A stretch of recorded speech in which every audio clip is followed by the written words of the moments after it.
They canceled me for talking about Harvey Weinstein before the thing came out, but he offered to suck my in front of all my people at my agents. What's going down with the industry, dog? The industry is full of a bunch of sucking, riding, bending over the desk, nigga, straight up. I realized that, you know what? This is God's country because I met the devil here.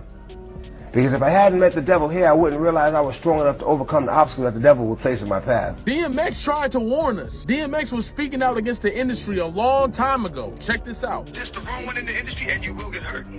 I'm not an industry artist. I'm an artist in the industry. So I do what the I want because nobody can finish me. That's the The industry wants it, dead or alive, new artists to sell their souls in the way they survive. The industry don't give a about you, but the industry could make a dime without you. So okay, picture this. Someone's yelling warnings, like years ago, and maybe you kind of brushed it off, you know, just noise. Right, or maybe you thought they were just being dramatic or whatever. Exactly. But now, suddenly those warnings, they don't sound like rants anymore. They sound, honestly, kind of like chilling prophecies. Chilling is the word. And that's where we're diving in today. We're talking about figures like DMX, Katt Williams. Yeah, these guys who seem to be really trying to tell us something important, something dark about the world they were in. It really does make you stop and think, doesn't it? Yeah. So we're doing a deep dive into the source material we got, looking at what these two were saying about the, let's call it the underbelly of the music and entertainment industry. Mm-hmm. The goal here is basically to unpack what they were claiming, figure out why maybe they were ignored back then. And why it all feels so relevant, like right now. Precisely. And DMX, man, he was talking about this stuff for such a long time, way before, you know, most people were really tuning in. Before all this stuff that surfaced more recently. He has such a raw take on it. Didn't hold back at all. Not at all. He famously described the industry. How did he put it? Oh, yeah, full of sucking, writing, bending over the desk. Well, I remember that.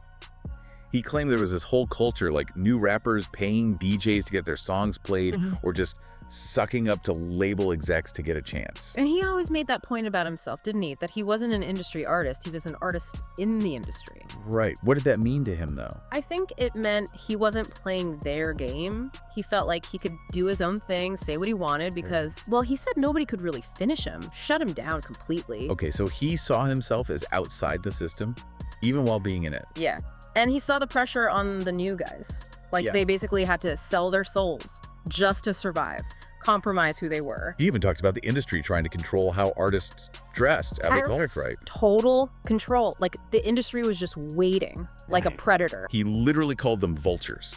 So they'd break you down if your mind wasn't strong enough to handle it. Okay, so let's get into where this gets really specific and honestly pretty heavy.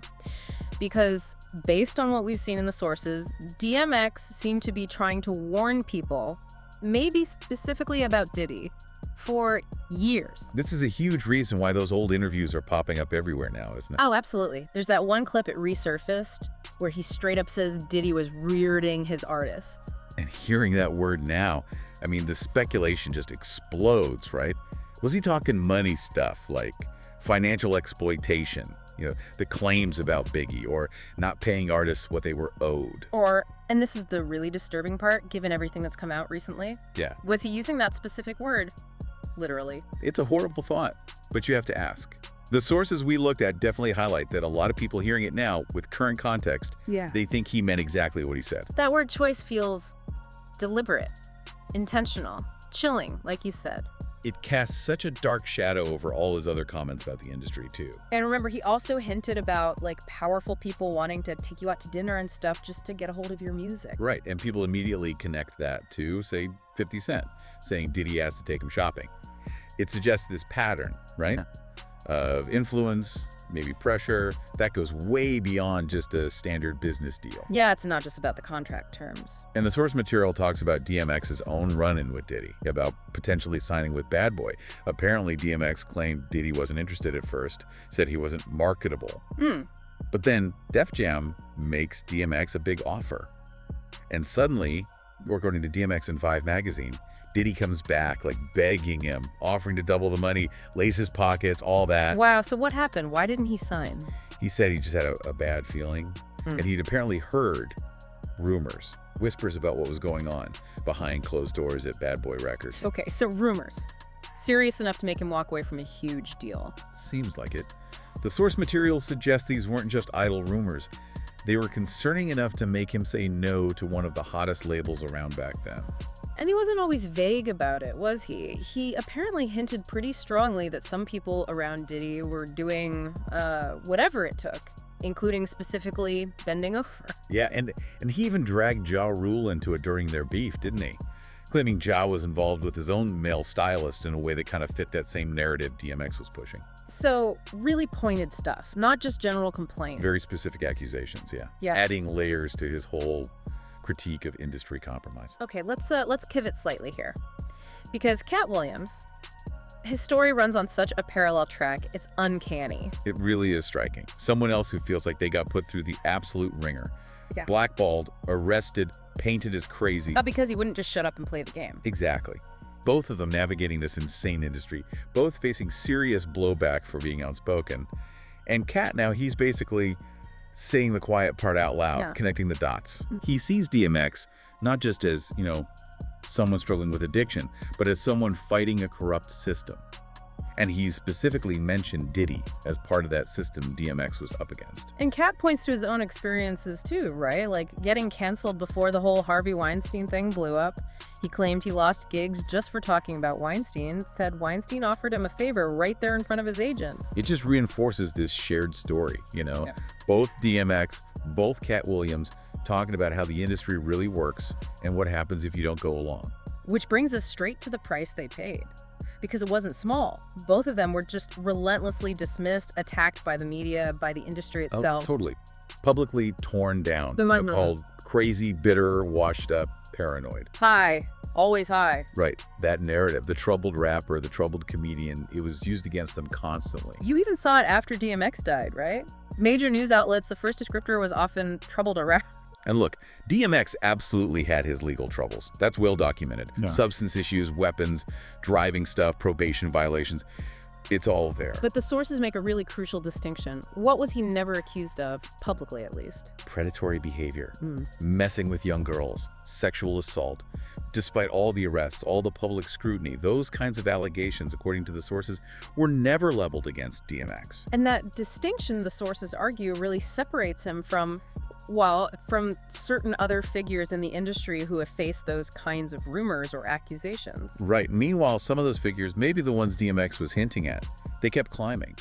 Winning awards, building empires, getting celebrated. While DMX was being publicly shredded for his struggles. It really starts to look like a pattern, doesn't it? Maybe even a tactic. How so? Discredit the messengers.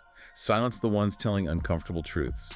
Protect the ones who keep the secrets, who uphold the status quo. And Katt Williams sees his own legal battles through that exact same lens, right? Like he was being targeted. Yeah, he's used terms like witch hunt, persecution. He really feels singled out. Like that weird Walmart incident back in 2009. Cops show up, confiscate guns, but ultimately, no charges. Katt said it was a setup, claimed he was surrounded by armed guys just before the police arrived. Then December 2012. That's when the child endangerment charges came up. After police said they found guns and weed, Katt insisted, again, set up, another attempt to bring him down. And he pointed out, didn't he, that the police had to break into a lockbox to even find the guns. Right. And the child endangerment thing. I mean, you have to think about the context he raises. He had adopted 7 kids, had them for 14 years. And then suddenly he's facing that charge. He said something like, "You coming after my kids now, my babies." You can hear the desperation, like they hit him where it hurt most. Exactly. He felt it was personal, aimed at his family, and it didn't stop there. 2014, the incident with Suge Knight and the paparazzi. Oh yeah, the media framed that like Katt and Suge attacked someone? But Katt's version, totally different. He claimed the paparazzi was filming Suge Knight's 5-year-old son urinating, and that they were facing 20 years over it. He said Beverly Hills camera footage proved they were innocent, that the accuser's story wasn't true. Just constantly feeling like the narrative was twisted against him. A consistent theme. Now let's circle back to DMX for a second, because his battles weren't just with the industry or the law. He was incredibly open about his spiritual struggle. Yeah, talking about demons, the devil, very openly. He did those shows, right. Yeah. Ayanna Van Zant, Dr. Phil. Though apparently he felt a bit tricked on Van Zant's show. Like he ended up talking more about addiction than he thought he would. But that struggle was always there in his music, too. Those lyrics. Mow the grass to see the snakes. Powerful image, right. Clear away the BS to see who's really trying to get you. And he had a prayer on every single album. That's pretty remarkable. It really is. But the Dr. Phil interview, that's where he talked about, what was it, 3 specific encounters with the devil. Yeah, 3 times. And his reasoning was fascinating. He said, you need to know both sides, God and the devil, to make a fair decision. And he knew it was the devil by what he said and what he offered. What he offered. That links back to the industry talk, maybe? It could, right. And here's where it gets even stranger. In a jail interview from 2009, he specifically said he believed the devil lives in Arizona. Arizona. Why Arizona? Well, his explanation was layered. He said he first fell in love with Arizona sunrises, felt it was God's country, but then he encountered the devil there. So a specific place where this happened. Yeah, but he clarified he didn't mean like one specific person was the devil, more like the devil works through people. And he felt that by overcoming the obstacles the devil put in his path in Arizona, he realized it truly was God's country because God helped him through it. Okay, so it was a spiritual battleground for him. Absolutely. And the sources mentioned he swore he would never go back to Arizona after whatever happened there. Wow. So the speculation around this devil in Arizona, what are people thinking? Could it be code? Like encountering some really dark industry stuff behind the scenes? Maybe at some private retreat or event out there? That's definitely one line of thought. Was it some kind of manipulative deal? A compromise offered? Something tied to success that felt deeply wrong, deeply evil to him? Like a literal deal with the devil scenario almost. Metaphorically, perhaps. Or maybe it was code for a specific powerful figure he encountered there. Or just a profoundly dark, life-changing moment connected to the industry that cemented his spiritual views. It's hard to say for sure. But it definitely connects to what Katt Williams says, right? About choosing God's side or the other side. Exactly. Katt implies that if you choose that other side, maybe sell your soul, you then have to pretend it never happened.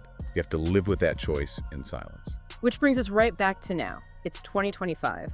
And you look at what DMX was saying all those years ago, what Katt Williams has been saying, and man, it feels so incredibly relevant. It really does. So much of what they warned about, it feels like it's actually coming true, coming out into the open now. They were some of the first, loudest voices talking about this stuff. The compromises, the selling out, the darkness behind the curtain. And now, that conversation is everywhere. You can't avoid it. Those warnings that got dismissed, called crazy talk from troubled guys, they're starting to make a scary amount of sense now, aren't they? Like the mask is slipping. Yeah. It feels less like ranting and more like revealing. They were trying to show us something. And it just throws the unfairness of it all into sharp relief, how they were treated, how they were torn down. While maybe some of the people or systems they were warning about just kept going, protected. So when you think about all this, about these warnings from DMX, from Katt Williams, being ignored for so long and now seeming right, what does that really mean? What does it tell you about who we listen to and why? Yeah. And what other truths might be out there, hiding in plain sight? Maybe being spoken by voices we're still dismissing right now. What really stands out to you when you hear their stories side by side like this?